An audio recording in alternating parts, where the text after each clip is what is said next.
Welcome. First of all, I'm Ruben Castellon, and this is my beautiful wife, Solimat. And we just want to welcome you to our home. We're really still in shock that we're making this happen. And I had a speech prepared, and I'm really overwhelmed with joy right now. So I'm gonna try to keep it as short as possible because I want you to enjoy. And I want you to remember that what we're doing is we're doing for the future of the generations that are going to follow us. Okay, we know we cannot turn a blind eye anymore. We know what's going on in the public school system. Okay, I am first generation American. Okay, and I didn't even learn how to read until I was 11 years old. This is not something new. Now it's just worse. It's worse today than it was when I first started to learn how to read, okay? So this has been going on, but now because of COVID, things have been completely brought to light. Okay, so having said that, I want to say one simple thing about what is educational equity, okay? Educational equity is not taken from someone and giving it to somebody that does not have it. What educational equity simply means being able to have public transportation for our students to make it on time to school, proper pay for all teachers that are qualified to teach, counselors, and more schools, such as a new high school and a middle school and 2 elementary schools in Hoke County. Yeah. So I stand for students first and parents always.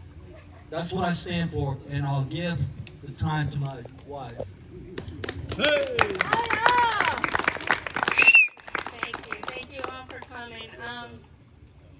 Thank you for coming. I want to give a quick shout out to the people that really made this happen, and that is my parents. Woo. A year ago, a lot of us were scared to approach the school board. Some of them felt defeated even approaching the board members. And we united together and created a group where parents no longer will be standing alone to face the board.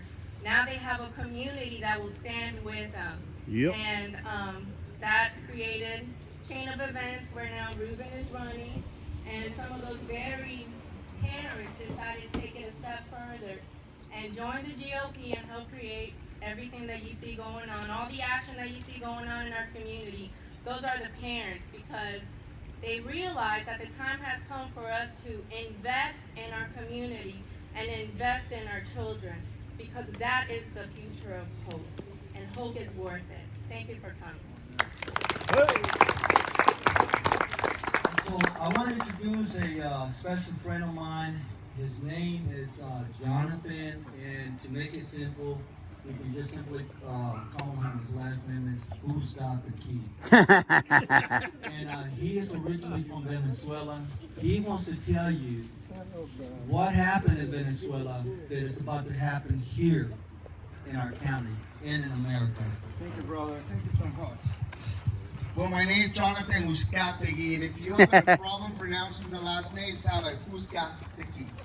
Just remember that. I am an American citizen by choice and Venezuelan by birth. And today, I am so happy to be here in Hoke. I want you guys to take a good look at that house, in this beautiful pool, Woo. and all the property. This is a man that doesn't have to do this. Nope. He can easily sit this one down and let the whole thing fall apart. But he see exactly what's going on here. He understands. Like I do. I'm pretty much like him. I don't need to be here. I mean, having a good time. But the problem that we have right now in this country is something that I saw in my native country of Venezuela. See, the left took over our education system. And you know what happened when the left took the education system? They started indoctrinating everybody in Venezuela. That gave us Hugo Chavez. We went from to be one of the richest countries in South America and one point ranked number 4 in the world, to now we're one of the poorest countries in the world. Why did this happen? Because the education system. See, in the 21st century, the way to take and bring a country down to their knees is through the education system. It's all those doctors, lawyers, engineers, architects. They're no longer going to be doing just the job. They're coming behind and bringing agendas. They're going to be put in positions of leadership. You're not going to see these coming because you're not going to be able to question a doctor that is involved in the health department or an engineer that is involved into the Green New Deal, or an architect, or a scientist, or a lawyer that one day became your attorney general, district attorney, and politics in all levels of government. You're not going to be able to ask questions. They're going to be pushing you away from the answers. So this is the reason what we need at this time. To me, I believe all the elections are very important. But school board of education, my friend, that's the future of this nation. Amen. I look at it this way. I am not a pessimistic. I am a very optimistic person. The reason I'm doing this is because I feel that we can still turn this around. But the way I look things, the way I saw it in my native country and I see it, I believe we're one generation, maybe two, before this country become a communist state. And it will happen to the education system, the indoctrination. So you guys have a little bit of information because I believe that knowledge is power. Diversity, equity, and inclusion was pushed to us by Hugo Chavez. I just don't understand how all these ideologies, Marxist ideologies, are into everything. Our education, our financials, our armed forces, our religion. These ideas are going to be the ones that we're paying. Taxpayers are paying for these things to destroy the country from the inside out. I want you guys, if you're here today to support my brother Ruben, do not look at it as an I'm going to donate. No, look at it as an investment. We need to start re-educating ourselves when we come to places like this and events like this. We need to invest in the future of this great country. Because like I said earlier, it can be one, maybe two generations, because the education system to turn into a communist state. It will happen. I see hope. Remember, freedoms are not free. We always have to fight to defend those freedoms. Because the day we lose those freedom, will always be hard to get them back. Thank you so much. Woohoo! Hey, hey! Ho, ho! All right, and along with the Education Board, or the Board of Education, we also have county commissioners. This wasn't intended to be a single candidate event. It's kind of for the GOP. So I just want to let you know that we have county commissioners as well as State House trying to run for the State House representative. So it takes a team. And that's what the Hoke GOP is trying to demonstrate to the community, that we have the strong candidates at the school board, at the Board of Commissioners, at the State House, in the Sheriff's Department, because we want to bring change to Hoke County. Change for the betterment for our kids, and change for the future generations that come after us. It's our responsibility as adults to make the community better so that our kids have an easier, better life than we did. And with that, we're going to change the agenda just a little bit. I want to introduce Congressman Richard Hudson. He's going to give us a few of his words about what's going on in Washington. Thank you, Chris. Thank you for the great job you do as chairman of the party here. Whoa, whoa. This job. Hey, I didn't see Victoria Hardin walk in. It's a thankless job, so we're going to double your salary. Right here. Double. What's 2 times 0? All right. 2 times 0. And Ruben, you and Soli, thank you so much for welcoming us to your beautiful home. You know, Ruben, you are the American dream. You know, you mentioned it, first generation American, served in the military for 21 years. You served in law enforcement for 15 years. You raised this beautiful family. You are living the American dream, and then you pull up to this beautiful house, and wow, I'm so impressed and so thankful that you would share all this with us, and that you now, with all the service you've given this country, you're now willing to serve on the Board of Education, which I think is the hardest job out there, and the most important. I agree with our previous speaker. It's the most important job out there. So thank you for your willingness to serve. Thank you for opening up your home. It's really an honor to be here with you, both of you. Whoa. It's great to be back in Hoke County. Yeah. Man, I tell you, we've we had 13, now we got 14 members of Congress representing this state. Yet somehow I've represented a fifth of the state. They keep moving me around. You know, they say you're not paranoid if they really are after you. I mean, I don't know if they're trying to knock me off or what the idea is. This last time they cut my district into 3 pieces. So I looked at it and I said, well, if I move to this part, I get to get Hoke County back. I get Fort Bragg in my district. That looks like where I want to go. So my wife and I sold our house and we moved to Southern Pines, and we're thrilled. Yeah. There you go. Yeah. I tell you what, I'm excited about Hoke County because I've been watching this county for a long time, Fred. When I used to come here with Robin Hayes, and we could have used maybe 1 or 2 of these tables to get all the Republicans together. A lot's changed. It's a lot of hard work of people who are here. It's also a lot of hard work from Joe Biden and Nancy Pelosi. I think they're driving people our way. Yes, they are. But you look at the growth of this county, you look at the people who are willing to step up. I really think this is the year Hoke County is going to go Republican. Whoa. Yes, it is. But it's going to be up to us to do the work. But I tell you, I literally came here from Washington today. And to come from Washington to here, the Lumber Bridge, North Carolina, it's quite a contrast. And boy, am I glad to be here. But you look at what's going on in Washington today, it's just absolute nonsense. And our previous speaker talked about we're on the path to communism. Did you ever think we would ever have politicians serving in the United States Congress claiming to be socialists? Nope. It's crazy. Nancy Pelosi's a moderate in the Democrat Party. Think about that for a second. Lord help us. I mean, the policies they're pushed. I mean, just look at this week. They're going to nationalize animal welfare. They're going to take away your guns. They announced this big deal. They're going to raise our taxes. I mean, it's a good time to raise taxes. We're in the middle of a recession. We've got inflation. So let's go borrow a bunch of money, tax the businesses, and let's give the money to the people. That'll help inflation. They actually call it the inflation, Transition. Defeat inflation bill. Inflation reduction bill. There you They go. literally call it that. Anybody ever read the book 1984? I was a kid when I read it, and I thought, that is so far-fetched. Guess what? It's here. It's here.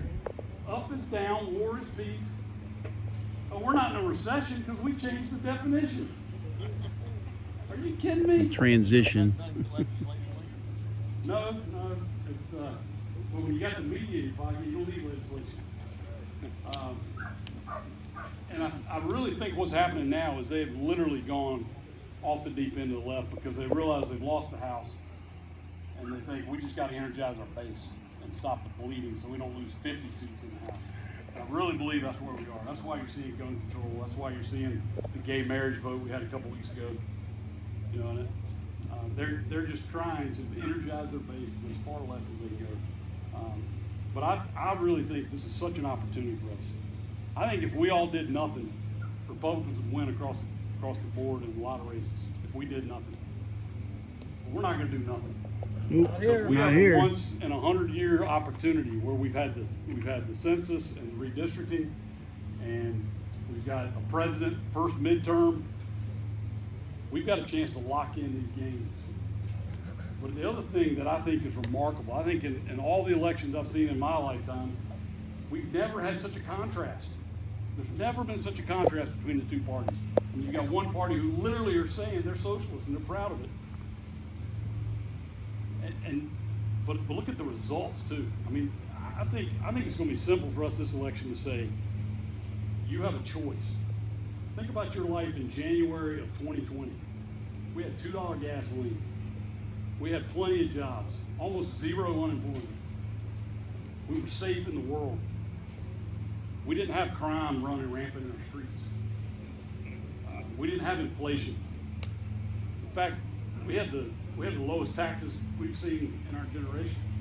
We had the best economy I've seen in my lifetime. And that's thanks to Donald Trump and a Republican Congress giving us tax reform, giving us regulation reform. Those policies made your life better. Now think about your life today. Record unemployment, lack of participation in the job market, inflation through the roof, gas prices. Oh, they went down, by the way. Y'all heard the president's bragging. I told my staff, and they vetoed this. I said, why don't we put out some social media saying, congratulations, Vladimir Putin, reduced gas prices. Because Biden said it was his fault that they went up, right? Right. So we ought to give him credit because they went down. No, Biden is claiming credit because they went down, what, 30 cents? He's doubled gas prices and they went down 30 cents and they're claiming credit. But think about what they've done to this country. And then they want to come after your First Amendment rights. You know, they're teaching critical race theory in our schools. They're teaching our children to hate our country. They're teaching our children that the color of your skin defines you. And that if someone has a different color skin, then you should hate them. You should resent them. That's not America. And that's sure not what they teach us in church, Fred.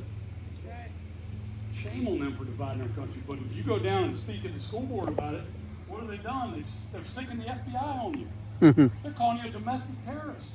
This isn't a joke. They are literally going after people and investigating around this country. This stuff's dangerous. But what's happening is people are waking up.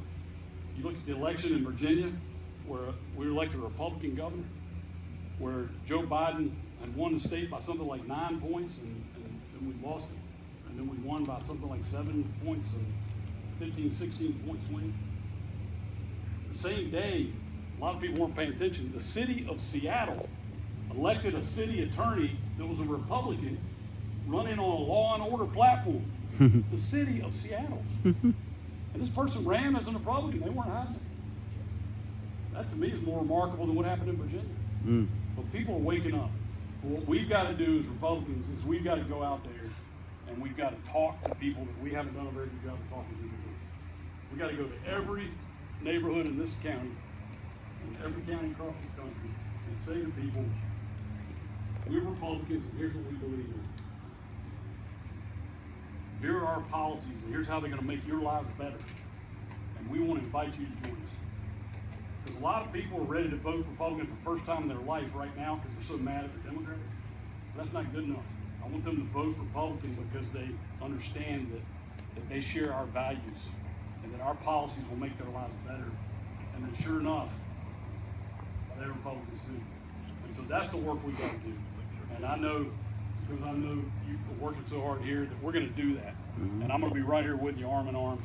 And we're going to turn this country around. Now, I'm not going to promise you that the next 2 years we're going to pass a whole lot of legislation, because we're not going to have 60 votes in the Senate. And we still got Joe Biden in the White House. So we're not going to pass a whole lot of sweeping legislation. But we're going to put a bunch of it out there and show you what before. But the main thing is we're going to stop the nonsense that's going on right now. And we're going to spend every waking hour investigating this administration. We're going to be dragging those cabinet secretaries in and making them explain, why are you not allowing any permits for any new oil drilling in this country? Why are you not allowing pipelines? Why are you shutting down production?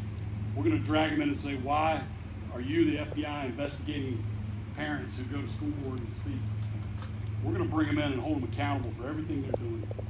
And we're going to stop the nonsense they're doing right now. And we're going to set the table for 2 years later. We're going to get us a Republican president. And then we're going to really show them what we go and do. So I'm proud to be here with you. I'm proud to stand with you as Republicans. And I'm looking forward to us turning this country around. Thank you all. God bless. Thank you. Can you tell us about the 2A debate? Oh, yeah. Got a second. Thank you. I am standing between you and the food. Yeah. So, you know, they brought up this, they brought up a gun control bill a couple weeks ago and didn't bother to put it through committee. They brought it to the floor. We fought them pretty hard on it. We put up a good number of votes, and but they were able to pass it. The Senate's never going to touch it. This week they bring up the assault weapons ban out of nowhere. Didn't put it through committee. They just threw it on the floor. And so we had the debate of it on Friday. And Jim Jordan was leading our debate, and Jerry Nadler was leading their debate. Now talk about contrast. I mean, that might be our campaign ad right there. Yep. Which one do you want to be chairman of the judiciary, Jim Jordan or Jerry Nadler? There you go. I cannot wait to see Jim Jordan get subpoenaed power. That guy, not only is he brilliant, not only is he conservative, but his mind, the way it works,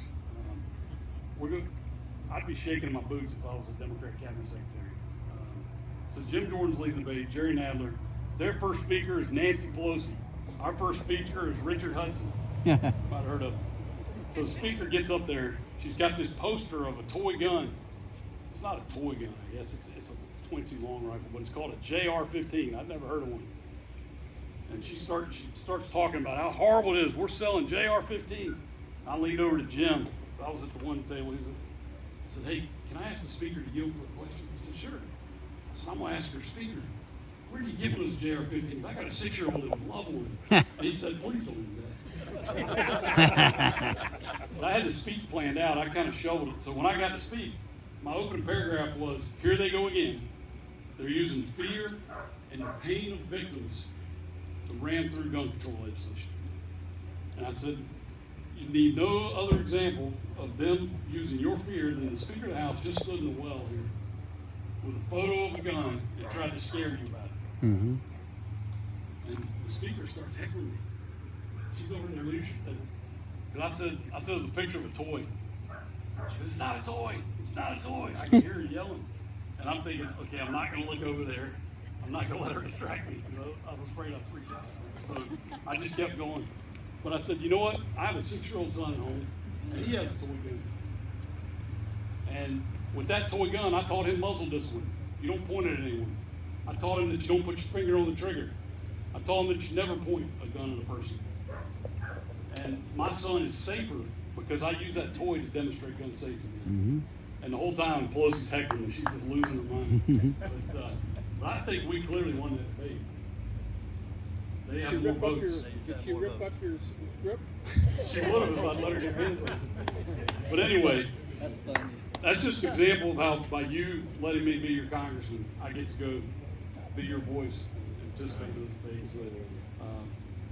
You know, today we win the debate. After we get the majority back, we'll win the vote as well, and we'll stop this nonsense. The only, you know, the other point I made was we've done this before.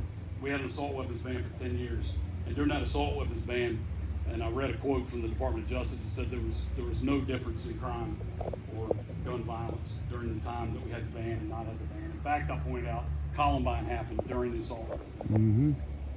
And I said, so it doesn't work. But what it does do is take away your rights. I said, if criminals follow the law, think about it. If criminals follow the law, there wouldn't be any crime. So making some, you know, law, the criminals aren't going to follow it. I said, what happens when you criminalize guns is that only criminals have guns. And Pelosi yelled something about that. I can hear it over there. But anyway. Do they even have a good, correct definition for the assault weapon? So it's one of my favorite things to do is ask a Democrat, how do you define assault weapon? That's right. And you watch their eyes glaze over. It'd be like me having to pronounce our next lieutenant governor's last name.